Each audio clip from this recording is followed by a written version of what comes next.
Hi everyone and welcome to Design for Beginners workshop. My name is Anna and I'm Edinburgh Eagle Lab's engineer. Since I was a child, I have been passionate about how things work and how the things are made.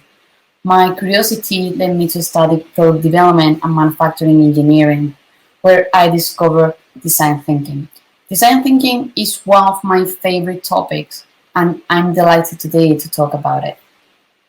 The aim of this workshop is explain the very basic concept of the design thinking. Well, design thinking is an approach used for practical and creative problem solving. Our goal is to improve people's life through the experiences that they have. So if you're interested in solving problems for people, then you can practice design thinking. But what does design thinking understand as experiences? Think about the last time that you had a tea, coffee, or a hot chocolate. Maybe it was this morning. How did it make you feel? Why did you drink it? What else were you doing at that time? Do you have a routine? Your answers to those questions are different than anyone else. Those answers represent your experience. So, experience is the way a person feels and what they think while they are doing something. Design thinking requires you to consider a person's experiences in order to focus on their human needs. Why we do that? Well, your customer don't care about the inner working of a coffee maker. They are looking for a comforting chat, something warm on a cold day, or something that makes them wake up. To explain the importance of the experience, we are going to analyze a case of study.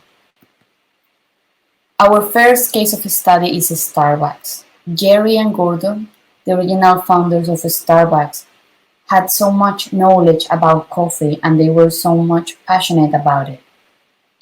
They didn't sell for the users. They understood the frustration of not being able to locate a good coffee shop and understand the pain of other good male coffee lovers. At that time, the best coffee in their area was McDonald's or Dunkin' Donuts. They really want a place where the people can enjoy a cup of coffee without stress, so they opened Starbucks. The place was a total success, but they want to continue improving the user experience. For that, Starbucks CEO had observed nearly 500 espresso bars in Milan and Verona.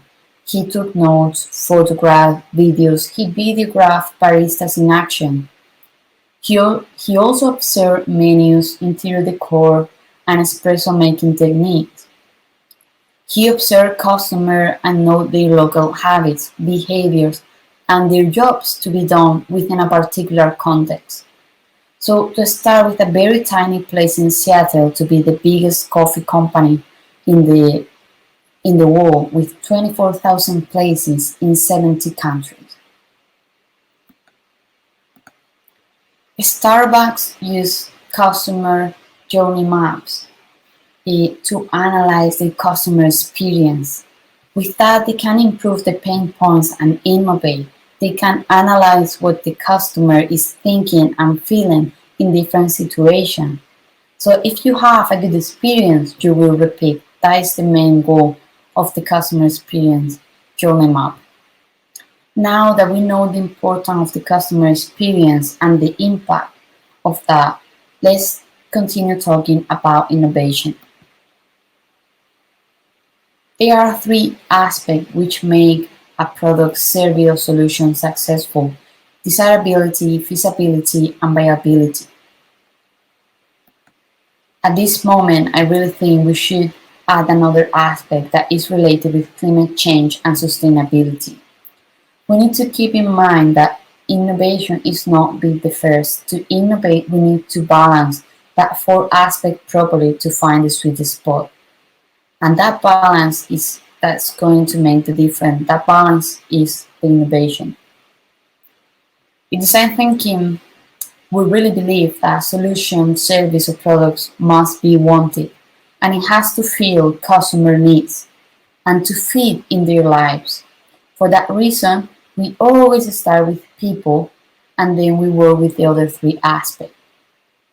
So let's explore why it's important to start with the desirability aspect. Well, the next case of study is Apple. In one hand, we have the Apple Newton. They launched in 1993, the first period without Steve Jobs. At that moment, Apple had great engineers and they were focused on develop a disruptive technology, but they forgot that they designed for people. Apple Newton device was quite good if we talk about technology, but it was very advanced for that time. But I think the people weren't prepared for that change. They didn't need a PDA on that moment. People had other needs. Apple really thought that that device was an innovation, but people never integrate the device in their life, so they failed. In the other hand, we have the iPod.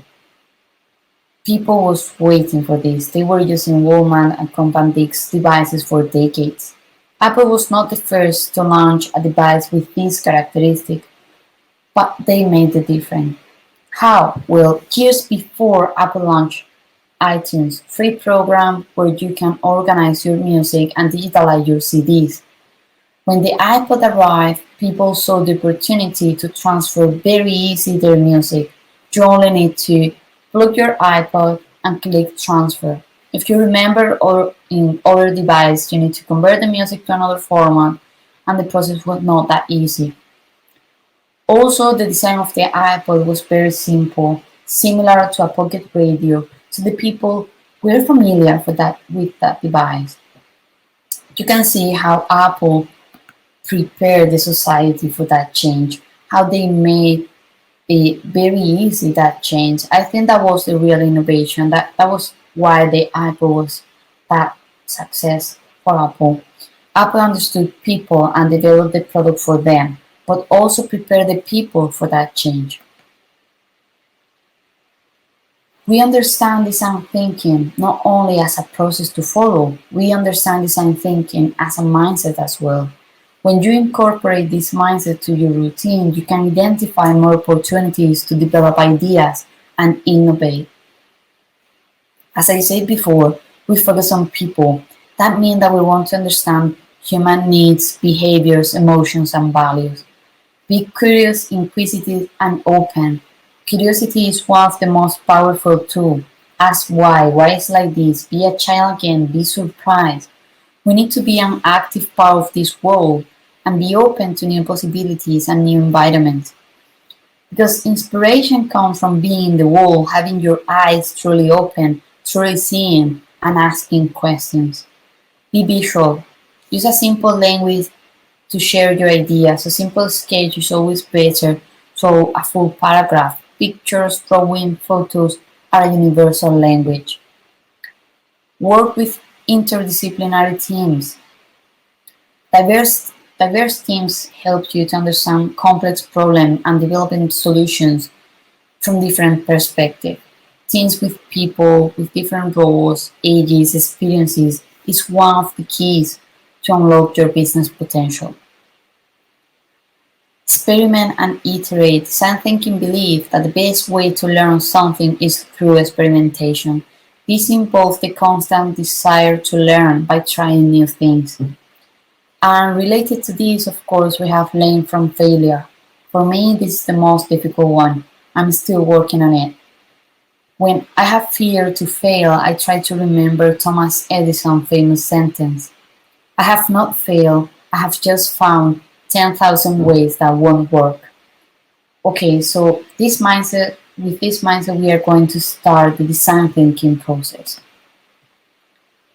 In the last few decades, there were different models for design thinking process that have been introduced, such as the D School Design Thinking, IDEO, Double Diamond, IBM Design Thinking, Google Design Sprinting, and others. These models share a similar flow of phases or steps that start with understanding and end with the product or service release. In this case, we are going to talk about the de-school process. So, design thinking process can be broken down into 5 steps or phases: empathize, define, ideate, prototype, and test. The process is not linear. Sometimes we will need to come back to previous steps. So let's explore each step or stage in more detail. Well, our first step is always empathize. Empathy is an important element of the design thinking, but what exactly it is and how can we develop it? So, in this process, empathy is a deep understanding of the problems and reality of people that you are designing for. Empathy is our ability to see the world through other people's eyes, to understand their needs and desires. The word is empathize, but what we are really looking for in this stage is research and collection of data. These are the 2 types of data that we are looking for. Quantitative data, that is, for example, how many times does someone click on something, how many likes have this post on Twitter.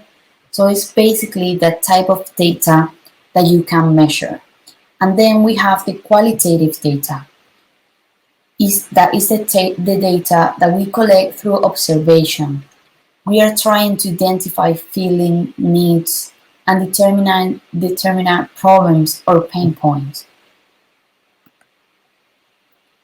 Before continuing, I said that qualitative data is the data that we collect through observation, but how can we be a successful observer? Well, the first thing is drop your assumptions, judgments, and biases. Remove your own view of the world, opinions, or thoughts. Adopt humility, abandon preconceived ideas, approach with beginner eyes. Be a good listener, listen with attention and carefully with respect. Show compassion, build a sense of care and deep understanding to help your user. Be curious. Curiosity allows us to dig into unexpected areas and uncover new insights. Learn about understand body language. Many times people tell us more by how they act than what they say. Is this clear? Yeah, so let's continue. So we know we know that we need to observe, we know how to observe, but who is my user? One of the most common problems in this step is identify your users. In design thinking, we focus on stream users. The stream users represent a small portion of the total number of users. Compared with the majority, they have more or less needs. That means that we are going to focus on users that have special requirements and on users that never used a specific product or service. Sometimes this is very interesting. Analyze why some people don't use our product or service can give us the opportunity to improve it. So during this empathy step, we should identify our stream users to do the research. To explain the importance of the stream user, we are going to talk about another case of study, OXO. Do you identify this? Do you have one in your kitchen? Well, some farmer was cooking with his wife. She had arthritis and she was complaining about the peeler, complaining that it was hurting her hands. His wife was a stream user of the product. He focused on solve that problem for people who had hand problems, but the result was very comfortable for everyone. This is one of the examples that when we focus on stream user, we can identify opportunities and innovate. Let's continue talking about this empathize step. We said that in this first step of the process is understand user needs. Okay, what that means? It means observing and engaging with people in order to understand them on a physical and emotional level. To achieve this, we should start doing a research about previous products, services, or problems. We can do interviews with our stream user. We can do surveys. We can record the user experiences to document it. We can shadowing our user during a few days, or we can ask them to write journals. During this process, I always recommend to take also notes about your feelings and what are you thinking, what are you feeling during this process. This note can help us to identify our judgments and eliminate them. Some tools that we can use to help us in this process are product sketching, empathy maps, or user experience maps, as we saw on the Starbucks case of study. If your aim is to do a product research in order to improve it, I really recommend to sketch that previous product. That can help us to understand even better that product. These are some of the drawings that I made in the university to understand how some product works. I can tell you that after a few hours watching and engaging with the same product, you start to have a deep knowledge about it, and you can start to see the possibilities to redesign that product. Other famous tool that we use is empathy map. An empathy map captures knowledge about the user's behaviors and attitude. It's a very useful tool to help teams understand their user. Empathy maps vary in formats, but they have a very common core elements. It's a large sheet of paper that is divided into sections with the user always in the center. Each section is labeled with a category that explores the user's external goal and internal mindsets. What the user is doing, seeing, hearing, thinking, and feeling, including pains and gains. So first of all, we are going to spend time with the user to collect information, and then we will fill the empathy maps. I recommend to do also cultural and historical research about the user's life. Maybe we don't understand some behaviors that are normal in other countries and another cultures or other countries. Why empathy maps is important? Well, as I said before, humans sometimes say something and do the opposite. So this map helps us to identify that type of things. Okay, so after spending time with your user and collecting data, we are going to do the next step, that is define. At this point, we have a lot of information that we need to analyze. This step, we are talking about problem definition, so we are going to define the problem. After the empathy step, probably we think we know what the problem is.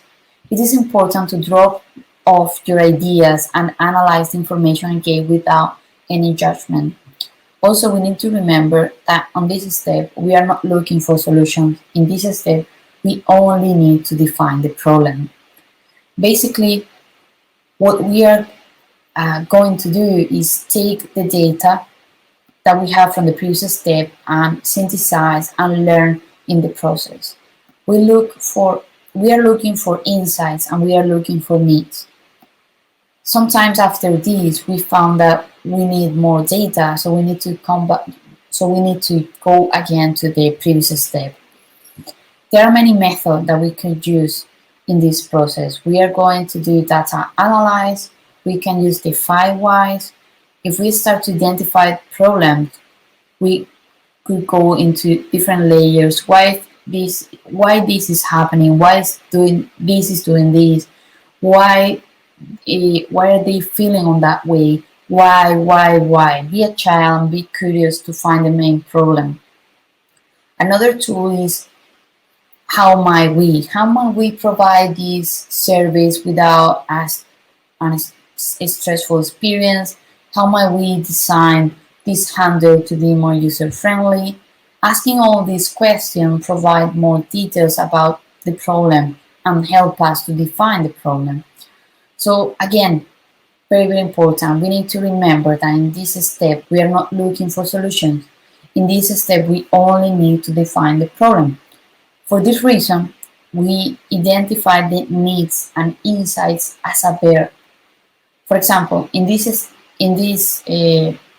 case, we will say she needs to commute. On that way, we could open the possible solutions. Could be a bike, could be an electric scooter, could be a Segway, could be the bus. When we think that we have identified the main problem, we can start the next phase. Ideate. Now we can ideate. In this step, we are going to expand and generate ideas. Ideate probably is my favorite. In this step, we are coming up with the many ideas or solutions that you possible can. Let's talk about the different ways that design thinking approach to ideation. We want quantity and we want diversity of ideas or solutions. We need to keep in mind that in this process is the quantity and not the quality. We can determine the quantity later. So how many frogs we need to kiss to find that prince? Is better to have 1 million or 10? With ideas is exactly the same. Getting as many ideas out at the beginning is the crucial part of this process. For that, we need to suspend our judgments, not only for our own ideas, also for other people's ideas. As we talked before, interdisciplinary teams are very, very important. Some of the ways or some of the methods that we use in the ideation steps are mind maps, brainstorming, sketches, storyboards, and sometimes role-playing can help us to generate ideas. When we have a good amount of ideas, we can start to identify what are the best ones in order to prototype them in the next step. Prototyping. This step is all about experimentation and turning ideas into physical products or services. The objective of this process is fail early in order to learn when it doesn't cost you too much. For that reason, it's important to develop all the prototypes that you can to test it with the user. You're looking to make all the prototypes that you can from the ideas you have in the previous step. How many prototypes? Again, go for quantity. If you have 10 instead of 2, you will get more information from the test step. How we prototype? Well, this is very important. At the beginning, we are looking for low fidelity models. For example, you can make your product using paper, cardboard, foam. If you are developing a website, you can draw and explain. When you click here, you will go directly to that screen and then you will interact with that two buttons, or you could see an example of that on the picture. If you're designing a space, you can do walkthroughs. That is like when you buy a new house and it's totally empty, and you invite your family and friends and you tell them, we are going to put a big table there with a bench, or we are going to buy 2 sofas for that space. We are going to change that door. We are going to paint that wall on that color. That is also prototyping. If we come back to the also case of a study, how many prototypes do you think Sam Farber did?